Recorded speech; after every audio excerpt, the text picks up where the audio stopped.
Good morning, gamers! Good morning, and welcome to the Surviving Bedrock Fishing Pier. Thank you guys so much for all the support on the last episodes in the series so far. I know you guys are really enjoying it, and I know you're loving me falling in water.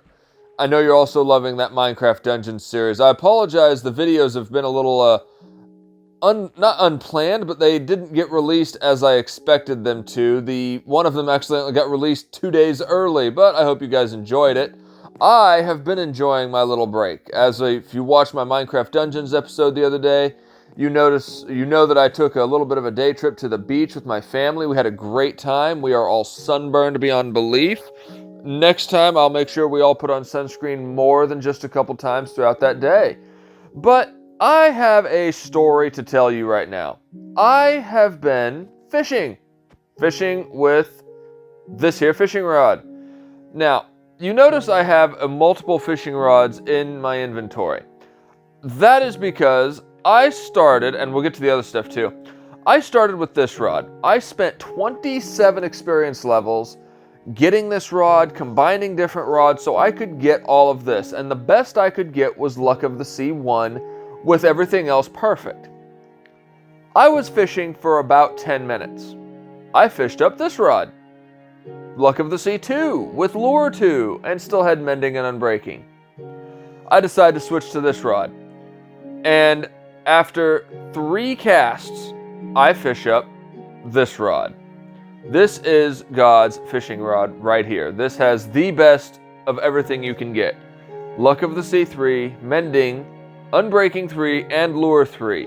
So when I cast with this fishing rod, I have to wait merely seconds and something comes in. Whether it be a fish or some form of treasure, I'm going to get something just about every 5 to 15 seconds, and it's usually going to be something pretty good.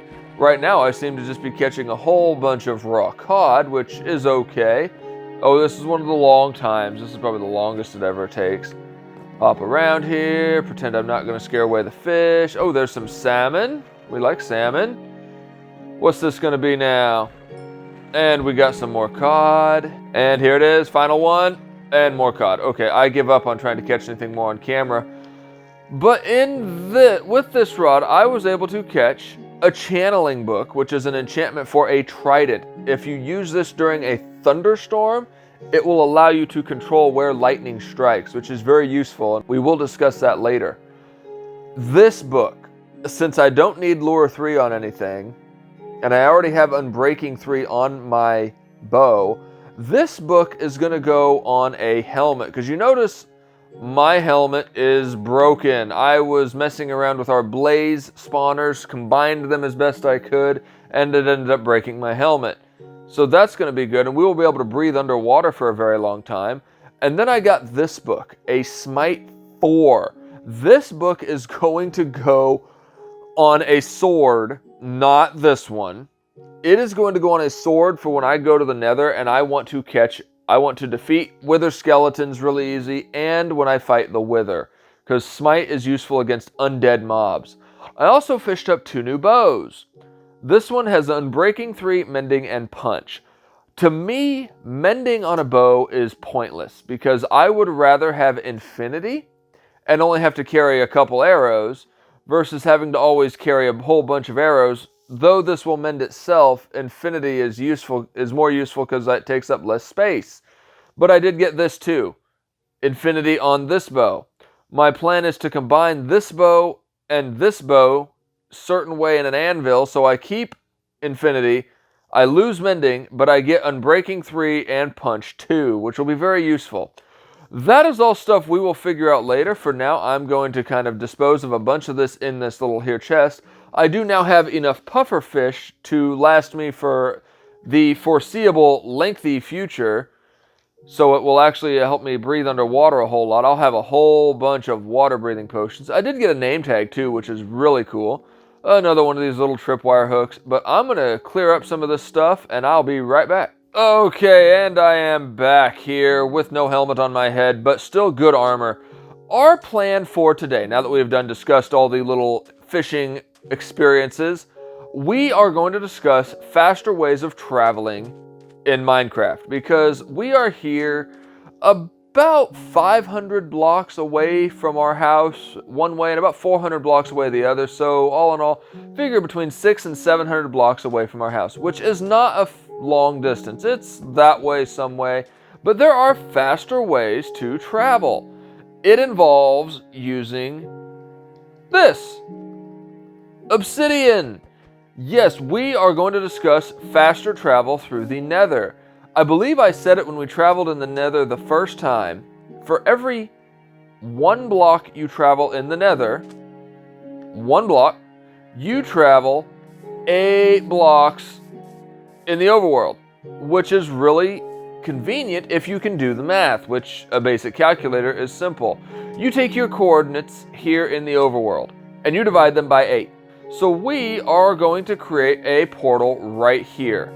I'm going to dig my way into the side of this little mountain here. There is our Nether portal. We are going to disguise it in the mountains so nobody knows what it is. Actually, everybody will know what it is. It's not too hard to see what it is. There we go. Maybe try to make this look a little bit more natural over here. I've been kind of terraforming some areas around here. I think I am going to take this area and turn it into kind of a base away from home. That way, if I do need to come out here, since it is really close to that ocean monument, that is definitely something I want to have close by to it, as a place where I could easily stock up on supplies, store some things. That way I don't have to travel too far to get to the ocean monument. Get out of the way, sheep. There we are. Still kind of...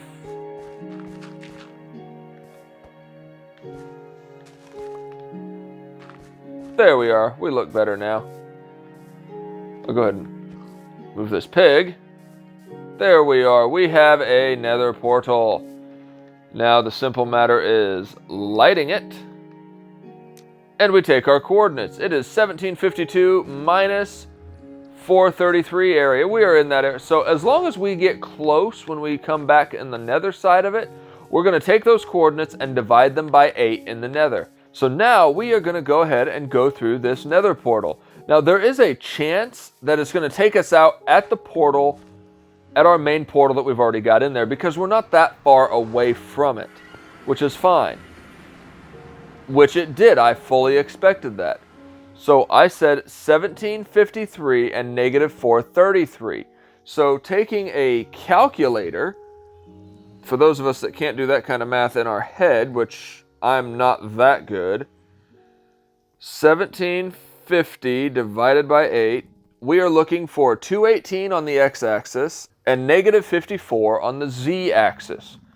So 218 is going to be somewhere over in yonder way, and the other part of 54, of negative 54, is going to be the other direction over there. So we're going to go over across towards our Nether fortress, and you'll see why this is such a convenient way for travel here shortly, because it saves us probably what would have taken about 5 or 10 minutes in the overworld. It'll take us a minute or so in the Nether. Okay, you going to cause problems for me, Ghast? Keeps flying away. He's dead. Okay, so I said 218 and negative 54. Okay, now this is a screenshot. I have no clue how that happened. Oh, but I almost know how that would have happened. There we go. We're going to make all of that go away. But we are going to dig our way over here, because I don't like flying. We're going to dig a 3x3 tunnel, because I like 3x3 Nether portals. Now, always dig far away from yourself. Otherwise, you are likely to dig into a lava pocket and the world will be hurting you. And when you have efficiency on your pickaxe, it becomes very easy to mine out Nether racks super fast. We just shred the stuff. Here we are. So we're going to go ahead and dig out the area for a Nether portal. Fill the rest of this back in a little bit. 3x3 area. And light it. There we are. Now this should take us out straight over to our fishing village. And wouldn't you know, it did just that. So now this means we can go back in through our nether portal with some of the items we have fished up, because we definitely don't want to leave valuable stuff out here like that, because we want that stuff back at home. Name tags, nautilus shells, the pufferfish are definitely coming with me. And that should do what I'm actually very anxious to get back to the house. Since this is where we're going to do most of our fishing, I think I'm going to go ahead and leave that here. And we'll take this water bottle instead. And then we will go back to our house. And just like that, we're back at our main house. That is how quick and easy nether travel can be, and how useful it is in traversing the overworld. So we're going to go ahead and put a few of these items back, and I'll be right back with you guys. And we are back. I got everything sorted away there, checked a couple crops to see how we were doing. Our farms are doing really wonderful over there. I'll probably be going AFK over the next couple days just to let them build up, because our next episode will be very, very important involving all of those crops. I figured today, since we now know how to travel great distances very quickly using the nether, we might travel a little bit of a distance and see what else we can find in our world. Now, I'm probably going to look to go over 1,000 blocks in any direction and see what we find over there. We might find more villages. We might find another biome like a jungle or a mesa. I would be very happy to find either one of those. But let's go ahead and get traveling. We are pretty well kitted out here. We do have a good sword. I stashed all of my good stuff away. I do have enough obsidian to make another nether portal. Now, when you are making a nether portal in the overworld, if it is close enough to one that's already made in the nether, that is what it is going to link up with. Which is why when I made that one by our fishing shack, it linked up with our nether portal that's already in the overworld, because they were really close. I think, if my memory serves me correctly, to make them not link up automatically, you need to be over, I want to say 400 blocks away in the nether for it to not link up. Someone please correct me if I am wrong, and let me know what the proper number is for bedrock nether portal linking. What I usually do if I think I'm close, or if I try it and I'm too close, I will simply go back and do the math and create the second nether portal manually. It works every time. As long as you're within a couple blocks, you usually seem to be okay. But we are going to take a little bit of a jaunt this way, because I am kind of anxious to find a jungle or mesa biome. They often will border savanna or desert biomes, so I think we're okay since we seem to have a lot of savanna biomes around. Now, we're coming around over to a plains biome. You can see how the grass changes color. What I think I'm going to do is I'm going to climb up to the top of this little mountainside here so I can get a good vantage point and see which direction to look and possibly travel. But I will see you guys here when I get to the top. Here we are up here to the top of our little savanna mountain. Let's go take a look and see what else. From a first quick glance over here, it looks like we have much, much more desert to look at. And the desert over this way comes out near another ocean. Oh, nice little waterfall. Comes out to another ocean. Let's go check the other direction. Well, it looks like just about any way we go this direction, we are coming to ocean. We're going to kind of make our way over here a little bit more and see what else we got, okay? We do appear to have another village over there that's generated kind of oddly. Part of it's on a mountaintop, part of it's over there. Oh, it looks like we have another desert temple over there. Oh, and another village over there. Let's go see that. That's always a good thing to check out, because if we can find like a librarian or a cartographer villager, that'd be someone useful. We were unable to find any villagers like that previously. I can't believe our initial spawn area was this close to this many villages. I mean, we spawned looking at a village, and just a few hundred blocks away in any direction we found more villages. And these were all far enough away that they were never loaded and no damage was ever going to be done by hostile mobs. So what kind of villagers do we have in here? This is a savanna village. Who are you? You are a leather worker. Okay, who are you? You're another leather worker. Okay, lots of leather workers. This guy is literally swimming. Are you employed? You are unemployed. You have probably been bobbing up and down there for days. Well, we're going to block off this so this does not happen to another poor villager. Okay, the villagers should be able to breed back up. Ooh, we have some emeralds. I'll take those. Here's the village center. What do we got in here? Just another house with a bed. No cartographers, no librarians, and the wandering trader has shown up now. Since it is turning night, we are close to a village. I do not want to be close when zombies and everybody spawn. Okay, well, let's see if the wandering trader has anything good, because I did just trade for, or did just get a couple emeralds from these villagers. Coral blocks. You know, I'm going to take a rose bush, and I think that's all I'm going to take from you for now. Let's see, because rose bushes are a 2-high flower that if you bone meal, you get an infinite supply of them, which is really nice. So nothing going much in this village. I'm going to keep moseying on this way. Let's see what's going on over this way. Let's just keep journeying and see what we find. Maybe we get out of the savanna biome and we make it to a different type of biome with a new type of village. Okay, there he is. I hear him. I'm sitting here. There is an Enderman trying to get at me. I'm hidden underneath a couple bushes of leaves. I've hit him a couple times, but I think he is gone away. That is one downside to having flame on a sword. It will cause Endermen to behave very erratically every time you hit them, because when they get damaged, they just kind of teleport around, and since the fire aspect of the sword is going to constantly damage them, they'll just teleport around all over the place, and you'll never be able to really track them. Get a high vantage point if we can to see. Looks like we are going to come out on a roofed forest here shortly. And we are. There is a roofed forest opening up onto what seems to be a little bit of a plains area. Not doing a whole lot of mob fighting, and just because I'm trying to save time, I'm wanting to get some more exploration done. There seems to be something going on over there, and I think we are now entering a swamp biome. Swamp biomes are great because they are a wonderful way to find witch huts and start witch farms. Witches are good for getting some of the resources you usually can't get that easily in early game. I think I definitely need to put some stronger and more powerful enchantments on my sword here. Let's see what was going on over here when we can see the light from so far away. Oh, we have beehives over here. Nice. Ah, here is what the source of that light most likely was. A surface lava lake. If you intend on, or if you need obsidian and you don't really want to dig down that far. Finally, something a little different that's not desert and savanna.